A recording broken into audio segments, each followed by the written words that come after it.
இந்த நாட்டுக்கு முதல் தமிழர்கள் வந்து 9ஆம் நூற்றாண்டே வந்துட்டாங்க. இங்கே வர்மர்கள் ஆட்சி. வர்மர்கள் என்பவங்க வந்து பல்லவ வம்சத்தை சேர்ந்தவங்க. கம்போடியா, தாய்லாந்து, மலாயா ஆண்டாங்க இருந்தாங்க. அதன் பிறகு வந்து விஜயநகர ஆட்சி வந்து 12ஆம் நூற்றாண்டு இங்கே ஜாவா வரைக்கும் இருந்தது. அப்போ கூட மலைக்காரங்க குறைவு. மலைக்காரங்க ஜாவா சுமுத்திரான்னு வந்தாங்க. இந்த நாட்டுக்கு அவங்களுக்கு எந்த பாதிப்பும் இல்லை. வெள்ளைக்காரன் வந்து ஆட்சி வந்து பாதி பேரை தோட்டப்புறத்துக்காக அவங்க என்ன பண்ணாங்க, காட்டுப்பகுதியில் போய் இது கிராமமாக்கிட்டு கிராமப்புறங்களில் இருக்கக்கூடிய ஏறி மீன் பிடிச்சிக்கிட்டு அப்படியே தோட்டங்களை போட்டுக்கிட்டு அப்படியே இருந்துட்டாங்க. உண்மையிலேயே வந்து முதல்ல இங்கே வந்தது வந்து தமிழர்கள் தான். 9ஆம் நூற்றாண்டுக்கு முந்தையே வந்துட்டாங்க. இங்கே வந்து ஊனி நிற்காமல் போயிட்டாங்க. ஏன்னா ஆட்சி இருந்துச்சு. அவங்க உண்டாக்கிய ஆட்சி வர்மர்கள் ஆட்சி. வர்மர்கள் என்பவங்க யாரும் இல்லை, அந்த பல்லவ வம்சத்தை சேர்ந்தவங்க. இன்றைக்கி கம்போடியாவில் பார்த்தீங்கன்னா இது சிவனுடைய சிலையும் புத்த சிலையும் ஒரே இதில் இருக்கும்.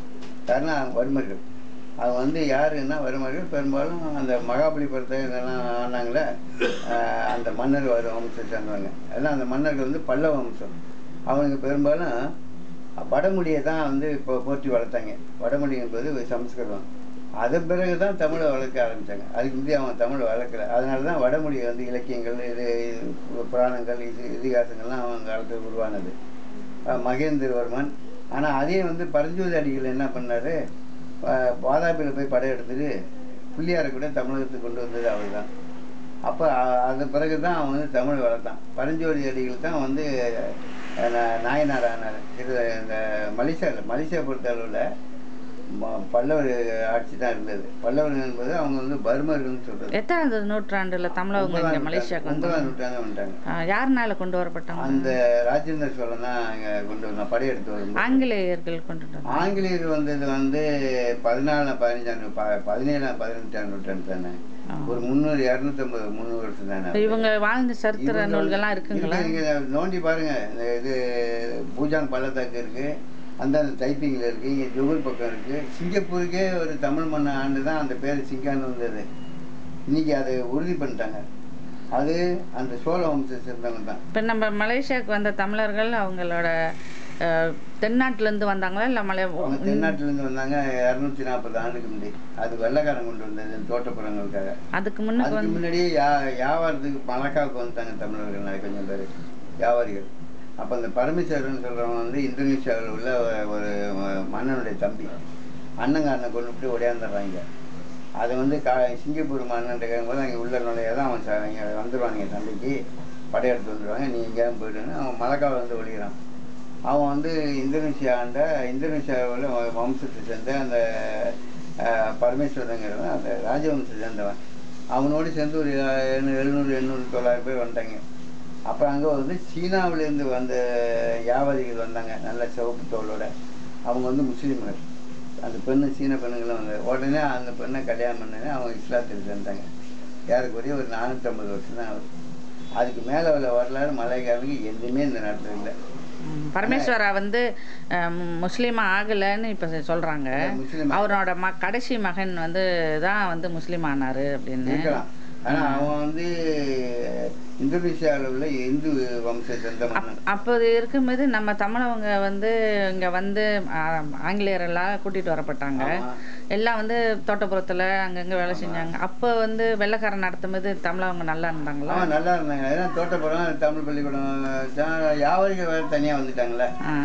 தோட்ட மக்கள் ஒரு பக்கம் இருக்க, கூலி வேலைக்கு ஆளு கொண்டு வரதோட வியாபாரிகள் செட்டியார்கள் வந்து 200 ஆண்டுக்கு 300 ஆண்டுக்கு முந்தைய வந்து. மலையக்காரங்க எங்கிருந்து வந்தீங்க? அவங்க ஜாவா சுமத்ரா. இந்த நாட்டுக்காரங்கன்னு சொல்றாங்களே. இல்ல இந்த நாட்டுக்காரங்க இல்ல. இந்த நாட்டுக்காரங்க ஆசிலியை தான் இந்த நாட்டுக்கு. அந்த நாட்டுக்காரங்க இந்த நாட்டு வந்து பழங்குடி மக்கள் தான். இவங்க வந்து ஜாவா சுமத்ரா வந்து வெள்ளைக்காரன் கூப்பிட்டு வந்தான். அவங்களால உழைக்க முடியல. இந்த தோட்டப்புறங்களில் காடெல்லாம் அழிக்க முடியல. தமிழர்கள் தான் அழிச்சாங்க எல்லாம்.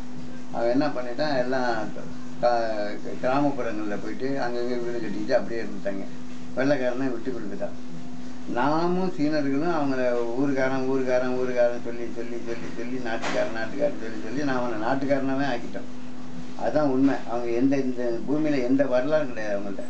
இந்த 450 ஆண்டுக்கு தான் அந்த அந்த பரமேஸ்வரனுடைய தான். சரி, அந்த மொழியை உருவாக்கி கொடுத்ததே ஒரு இந்து முஸ்லீம் தானே, முஃப்தி அப்துல்லா. அவர் தானே உருவாக்கி கொடுத்தாரு. இலக்கணங்கள் அது இலக்கியம் கூட ஒன்று எழுதியிருக்காரு பயணக்கட்டுரை. ஏன்னா அவர் வந்து உருது மொழி தெரியும், அரபு மொழி தெரியும், அதனால தான் உருவாக்கிடுது. அதுக்கு வந்து மொழியே இல்லையே. அது கூட என்ன 400 வருஷம் கூட இருக்கு. மெரடேக்காவுக்கு முன்னுக்கு எப்படி இருந்தது இந்த நாடு? ஐயோ செழிப்பா நல்லா இருந்துச்சு. அவங்கவுங்க வேலையை பார்த்து மூவினமும் ஒத்துமையா இருந்தாங்க. அவங்க எந்த பாகுபாடும் இல்லாம இல்லை, அவங்க தொழில் செஞ்சு அரசியலும் நல்லா இருந்தது. ஆமா எல்லாமே நல்லா இருந்துச்சு. அதுக்கு பிறகு வந்து இப்ப தான் கோளாறாகி நாசமா போய் அது இந்த இது இந்த மேற்கலவரத்துக்கு பிறகுதான் இன்னும் சிக்கலானது. 69 பிறகுதான் நாடி குட்டிச்சோட போனது. அதனால மேற்கலவரம் வந்து யாருக்கும் நடந்தது, எதனால வந்தது? அது வந்து ரொம்ப சூட்சகமான ஒரு நிலை அது. ஆனால் அது வந்து பார்க்க போனால் அந்த சீனர்களை சுட்டு போட்டதுனால அதை எடுத்துக்கிட்டு போயிட்டு ஆர்ப்பாட்டம் பண்ணாங்க சீனர்கள். அது வெள்ளைக்காரனை ஏற்கனவே சொல்லியிருந்தான், 10 ஆண்டுக்குள்ளாக உங்களுக்கு எந்த பிரச்சனை இல்லைன்னா நான் வரமாட்டேன்தான். இது 10 ஆண்டு முடிஞ்சு ரொம்ப நாள் ஆன பிறகு இந்த சம்பவம். இப்போ 50 வருஷம் ஆச்சு மெரடேக்கா வந்து. இப்போ இருக்கிற சூழ்நிலை எப்படி இருக்கு? இப்போ இருக்கிற சூழ்நிலை பொருளாதாரம் வீழ்ச்சி, மக்களிடையே மனோபாவங்கள்லாம் மாறி போச்சு. யாரோ ஒருவன் தான் சம்பாதிச்சு வாழ்ந்துட்டு. இதுக்கெல்லாம் காரணம் இதுக்கு வந்து அரசியல் தான் காரணம். அரசியல் வந்து தெளிவில்லை. நாட்டை வந்து நடத்தக்கூடிய முறைகள்லாம் மாறி போச்சு. சமத்துவம் குறைஞ்சிருச்சுங்களா? இல்லது சமத்துவத்தை நம்ம சமத்துவம் மட்டும் இல்லை, பொதுவாக மனித நேயமே குறைஞ்சி போச்சு. மனித நேயம் குறைஞ்சி போச்சு. அது குறைஞ்சி போச்சு மனித நேயமே. யாருக்குன்னு பாகுபாடு பார்க்குற அளவுக்கு நிலைமை உருவாயிடுச்சு. இந்த பாகுபாடு பார்க்குற அரசாங்கமே பார்க்கணும்னு சொன்னால் அப்புறம் நிலைமை மோசமாக தான். இப்போ ஆங்கிலேயர்லாம் கொண்டு வரப்பட்ட மூதாதையர்கள் இருக்காங்க இல்லைங்களா, அவங்க வந்து இந்த பிரஜா உரிமை இந்த பிறந்த சூறாலாம் இல்லாமல் இருந்து அவங்களோட குடும்பத்தினர் இப்போ இருக்கிறவங்க வரைக்கும் அவங்களுக்கு வந்து இப்போ பிறந்த சூறா இல்லாமல் பாஸ்போர்ட் இல்லாமல் இருக்கிறாங்க, அடையாள கார்டு இல்லாமல் இருக்காங்க. அது வந்து அதை பற்றி நீங்கள் என்ன நினைக்கிறீங்க? அது வந்து அரசாங்கம் தான் புரிஞ்சுட்டு பெரிய பெரிய தலைவர்கள் தான் அதுக்கு முயற்சி பண்ணி அதுக்கான மாற்றங்கள். இந்த நாட்டுக்காரங்களும் அவங்கள ஏற்றுக்க மாட்டாங்க. அதுதான் கூடாது, அதுதான் கூடாது. பொதுவாக வந்து இப்போ இந்த ஒரு நூற்றாண்டில் தானே இங்கே வாழ்கிறாங்க எல்லாமே. ஒரு நூற்றாண்டில் தானே இப்போ மக்கள் வந்து இதாக இருக்குது. அப்படிங்கும்போது யாருக்கு இல்லையே அது கொடுத்து தான் ஆகணும். அரசாங்கமே அது சிந்திக்கணும். அதுக்குள்ள பொது அமைப்புகள் இருக்குல்ல, அரசாங்க சார்பற்ற இது நிர்வாகங்கள் இருக்கு, அவங்க தான் இதை செய்யணும். அரசாங்க சார்பற்ற நிர்வாகம் செஞ்சாதான் இதை ஏற்றுக்கொள்ள மாதிரி வரும். அரசியலோட போனோமா அங்கே சரி வராது. அது வந்து மூடிடுவாங்க. அரசாங்க சார்பற்ற நிலையங்கள் அந்த அந்த தொண்டு ஊழியங்கள் போய் செஞ்சிச்சுன்னா. நீங்கள் இந்த நாட்டுக்கு வந்து எத்தனை வருஷம் ஆகுது? நான் வந்து கிட்டத்தட்ட 68 வருஷம். 68 வருஷத்தில் நீங்கள் எது நல்லதாக பார்க்குறீங்க, எது கெட்டதாக பார்க்குறீங்க இந்த நாட்டை? என்ன அந்த நன்மை தீமையை பற்றி சொல்லுங்கள். நன்மை தீமைன்னா நாடு முன்னேறிக்குங்கிறாங்க. ஒரு தனிப்பட்ட ஒருவனுடைய வருவாய் இன்னும் மேலுக்கு வரலையா. இப்போ சிங்கப்பூர் எடுத்துக்கிட்டிங்கன்னா ஒரு ஆண்டுக்கு அவன் குறைஞ்சது ஒரு 250 300 வெளியினாலும் பேங்கில் போடுறான். இந்த நாட்டில் அது இல்லையே. 10 பேர் போட்டால் போடுமா? காரணம் வருவாய் இல்லை. பொருளாதார மந்தம், பொருளாதாரம் விழுந்ததுலேருந்து நாடு இதாக போச்சு. அப்போ என்னத்தை தான் பொருளாதாரம்னா இப்போ உங்களுக்கு பிரஜைக்கு எந்த விதமான இது இல்லைங்களே. இப்போ நாடுடைய அபிவிருத்தி இருக்குன்னு சொல்கிறான். இங்கே ஒன்று நாளுக்கு நாள் குறைஞ்சிட்டு போகுதுன்னு சொல்கிறீங்க. பொருள்கள் விலை கூடிட்டு போகுது. ஐயோ கடுமையான விலையா இருக்கு. மக்கள் வந்து அவதிப்படுறாங்களா? நிச்சயமா எல்லா தரப்பு மக்களும் அவதி தான் படுறாங்க. இதை வந்து இந்த அரசாங்கம் கவனிக்குதுங்களா? இதனால தான் நிறைய பேர் வந்து ப்ரொட்டஸ்ட் பண்ணுறாங்களா, எதிர்த்து செய்கிறாங்க.